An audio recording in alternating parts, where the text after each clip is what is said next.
নমস্কার বন্ধুরা, আশা করি সবাই খুব ভালো আছো, সুস্থ আছো। আমরাও ভালো আছি। নিয়ে আসলাম আবারও তোমাদের সামনে আরেকটি নতুন জায়গার ভিডিও, তার সঙ্গে সম্পূর্ণ তথ্য। এবারের যাত্রা আরও একটি নতুন রাজ্য ঝাড়খণ্ড। ঝাড়খণ্ডের শিবগাদি মন্দির। আমাদের রাজ্যের তো অনেক কিছুই এখনও বাকি আছে ঘোরা, তবুও তার মধ্যে সুযোগ পেয়ে বেরিয়ে আসলাম আরেকটি রাজ্য থেকে। চলো তাহলে রাস্তায় যেতে যেতে জেনে নেওয়া যাক যে কীভাবে তোমরা এখানে যাবে এবং এখানকার ডিস্টেন্স কতটা। আচ্ছা, প্রথমে বলি, যদি ভিডিওটা ভালো লাগে তো অবশ্যই একটা লাইক করে দিও, কমেন্ট করে জানিও কেমন লাগলো। যদি কেউ এখানে যাওয়ার প্ল্যান করে তাদের সাথে ভিডিওটা অবশ্যই শেয়ার করো। আর এরকম নতুন নতুন জায়গার ঠিকানা পেতে অবশ্যই সাবস্ক্রাইব করে পাশে থেকো। আচ্ছা, এবার কিভাবে যাবে সেটা বলি। আমাদের মালদা থেকে ঝাড়খণ্ডের শিবগাদি মন্দিরের ডিস্টেন্স পড়ে 85 কিলোমিটার। আর যদি তোমার নিউ ফারাক্কা থেকে ধরো তাহলে সেখান থেকে পড়বে 50 কিলোমিটার। বাই রোড যদি তোমরা যেতে চাও তাহলে যে কোনো গাড়ি ভাড়া করতে পারো বা বাইকেও যেতে পারো। 4 চাকা বড় বাসটা যাওয়া মুশকিল, তবে মিনি বাস ওঠে। ফারাক্কা পার করে কিছুটা যাওয়ার পর, অনেকটাই যাওয়ার পর দুটো রাস্তা ভাগ হয়ে যায়, একটা কাঁচা রাস্তা একটা পাকা রাস্তা। তো দুর্ভাগ্যবশত আমরা যেদিন গিয়েছিলাম তো সেদিন যেটা বড় রাস্তা মানে ভালো রাস্তা, সেই রাস্তাতে কাজ চলছিল দেখে রাস্তা বন্ধ থাকার কারণে আমাদের সেই কাঁচা রাস্তাতে যেতে হয়েছিল। রাস্তাটা খুবই বাজে ছিল। তো তোমাদের বলবো সেই রাস্তাটা কোনো মতে না ধরতে, তবে তোমাদের বলবো রাস্তা এখন খুলে গেছে, রাস্তাটা ভালো হয়ে গেছে, তো তোমরা সেখান দিয়েই যাবে। এই গেল বাই রোডের কথা। যদি কারো গাড়িতে সমস্যা হয় তাহলে তো তোমরা ট্রেনেও যেতে পারো। ট্রেনে যেতে চাইলে ঝাড়খণ্ডের বারহারা স্টেশনে নামতে হবে। সেখান থেকে যে কোনো অটো টোটো যায়, তো সেগুলো তোমরা ভাড়া করেই যেতে পারো। কারণ হচ্ছে সেখানে হয়তো যাওয়ার গাড়ি পাবে, আসার সময় হয়তো গাড়ি নাও পেতে পারো, সেজন্য ভাড়া করে যাওয়াটাই ভালো হবে। বারহারা জাংশন থেকে মাত্র 23 থেকে 26 কিলোমিটার পরে শিবগাদি। এবার আমাদের যাত্রার সঙ্গী ছিল প্রায় 30 থেকে 32 জনের একটা গ্রুপ। মা, দাদা, বৌদি, ভাইপো, মামা, মামি, বোন এবং তার সাথে আরও অনেকে। সেজন্য করা হয়েছিল একটা মিনি বাস। কথা বলতে বলতে আমরা কিন্তু পাহাড়ে কোলে উঠে পড়েছি। চারিদিকে কি সুন্দর পাহাড় দেখা যাচ্ছে।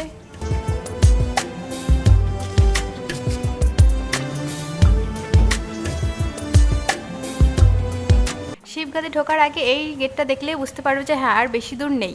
তবে গেটটা আমি প্রথমে দেখতে পাইনি, সেজন্য এতটা ভালো করে তুলতে পারিনি। প্রায় 2.5 থেকে 3 ঘন্টার ব্যবধানে এসে পৌঁছালাম ফাইনালি শিবগাদি মন্দির। আমরা তো একদম সকালে স্নান করে বেরিয়েছি, তবে যারা স্নান করে না তারা ফারাক্কায় গিয়ে স্নান করে সেই গঙ্গার ঘাটের জল নিয়েও আসে। তো আমরা জলটাও নিয়ে এসেছি। আবার অনেকে এখানে একটা ঝর্ণার মতো আছে, খুব সামান্যই, তো ওখানেও হালকা স্নান করে বা গা ভিজিয়ে পূজা দেয়। এইসব দোকানে পাওয়া যাচ্ছে পূজার সামগ্রী, যেমন নারকেল, ফুল, বেলপাতা, কলা, ফল, সিঁদুর, ধূপকাঠি সব কিছুই আছে। যদি তোমরা বাড়ি থেকে নিয়ে যাও তো ভালো, আর না নিলে এখান থেকেও নিতে পারো। এখন তো প্রায় ফাঁকাই আছে, আর কয়দিন পর শুরু হবে শ্রাবণ মাস, বাবার মাস। তখন তো এখানে দাঁড়ানো মুশকিল হয়ে যাবে, এতটা ভিড় থাকে। সেই জন্য আমরা আগেই ঘুরে আসলাম, কারণ ওই সময় গেলে হয়তো ভালো করে ঘোরাও মুশকিল হয়ে যাবে। তো সব কিছু নিয়ে এবার আমরা চললাম মন্দিরের দিকে।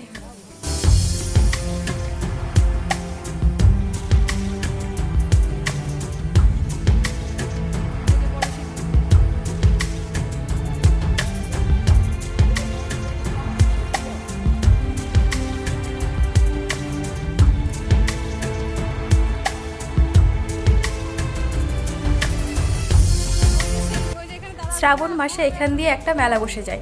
রাস্তার দু সাইডে প্রচুর দোকান বসে।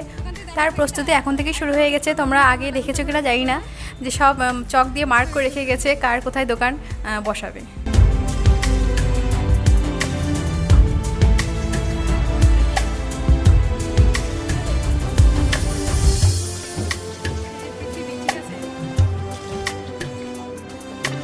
এখানে আছে সব খাবারের দোকান। যদি পূজা সেরে তোমরা এখান থেকে কিছু খেতে চাও তো পারো।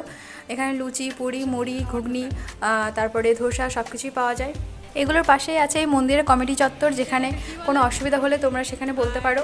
আছে ধর্মশালা, সেখানে তোমরা রেস্ট নিতে পারো, বিশ্রাম করতে পারো। তবে হ্যাঁ, জুতার কথা বলি, জুতা যদি কেউ গাড়ি নিয়ে যাও গাড়ির মধ্যে রাখাটাই ভালো। এখানে রাখলে হয়তো হারিয়ে যাওয়ারও সম্ভাবনা থাকে। জুতা এখানে না খুলে সবাই সিঁড়ির উপরে উঠে মন্দিরের সিঁড়ির উপরে যেহেতু মন্দির, তো সেখানেও একটা রাখার ব্যবস্থা আছে, সেখানেও রাখতে পারো।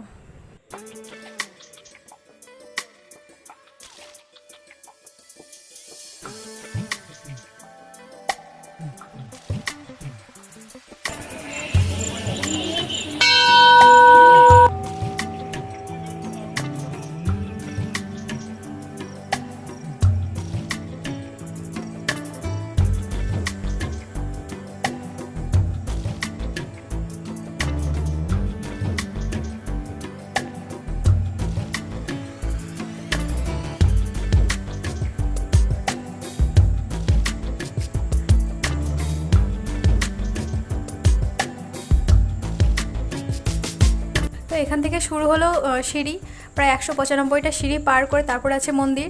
আমাদের অনেকে গাড়িতে জুতো রেখেছে, আবার অনেকে পড়ে যাচ্ছি, কারণ এখান দিয়ে উপরে একটা গ্রাম আছে, সেখানকার মানুষ এখান দিয়ে যাওয়া আসা করে, তো ওরা প্রায় জুতো পরে যাওয়া আসা করে, তো সেখানে কোনো সমস্যা নেই, এটা তোমরা যেতেই পারো। আমার মা, মামা, আমি সবাই এখানে একটু রেস্ট করছে, কারণ এতগুলো সিঁড়ি ওঠা একটু টাফ ব্যাপার, মানে একবারে ওঠা সম্ভব না।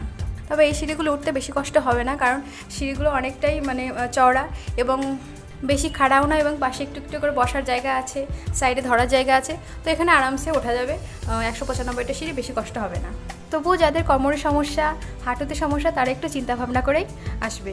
চলে আসলাম মন্দিরের সামনে। এবার পাশে একটা বড় বিশ্রামাগারের মতো আছে। উপরে দেখতে পাচ্ছ একটা তার জালি, এটা হচ্ছে লোহার জাল। উপর থেকে পাথরের কোনো টুকরো বা গাছের কোনো অংশ যদি এসে কারো কোনো ক্ষতি না করে, সেই জন্য এটা দেওয়া। এবার বলি এই মন্দিরের ইতিহাস, যতটুকু আমি জেনেছি সেটাই তোমাদেরকে জানাচ্ছি। এটাই বলা হয় বহু যুগ আগে গজাসুর নামে এক অসুরের বধ করেছিলেন স্বয়ং মহাদেব, কিন্তু তিনি আবার ছিলেন মহাদেবের বড় ভক্ত। তো যখন তাকে বধ করা হয়, তখন সেই ভক্তের শ্রদ্ধা দেখে ভগবান তাকে বরদান দিয়েছিলেন, তার দ্বারা প্রতিষ্ঠিত সেই শিবলিঙ্গ তার নামে মানে গজেশ্বর ধাম নামেই প্রসিদ্ধ পাবে। আর এই শিবলিঙ্গের রঙও ছিল পীতাম্বর রঙের। আর এই পাথরের সাথে আছে বটবৃক্ষ, বিশাল বটবৃক্ষ, তার ঝুড়িগুলো নিচের দিকে ঝুলে পড়ছে, এবং এই যে পাথর দিয়ে জলগুলো নিচে সব সময় পড়ে, তো দেখে মনে হয় স্বয়ং ভগবান বসে আছেন এবং তার জটা থেকে মা গঙ্গা নিচের দিকে ঝরে পড়ছেন। এখানে সবার নিজের মনোকামনা পূর্ণ করার জন্য চুন্ডির বাঁধে। এবার চললাম ভিতরের দিকে। ভিতরে ঢুকতেই প্রথমেই দেখতে পাচ্ছি গণেশ বাবাজির মূর্তি।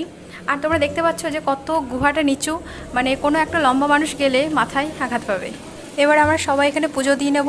তো মহাদেবের পাশেই আছে মা পার্বতীর মূর্তি।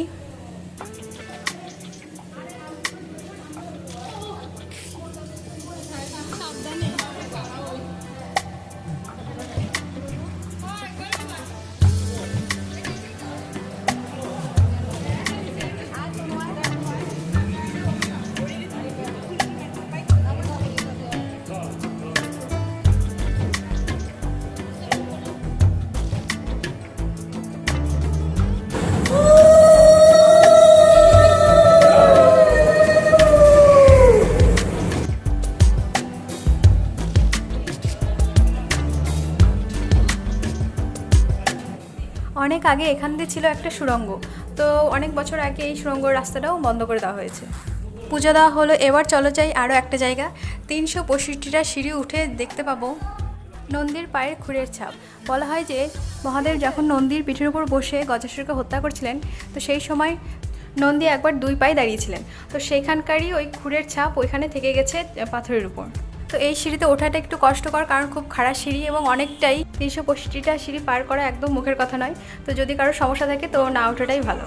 তবে উপর থেকে নিচের দৃশ্যটা অপূর্ব লাগে দেখতে।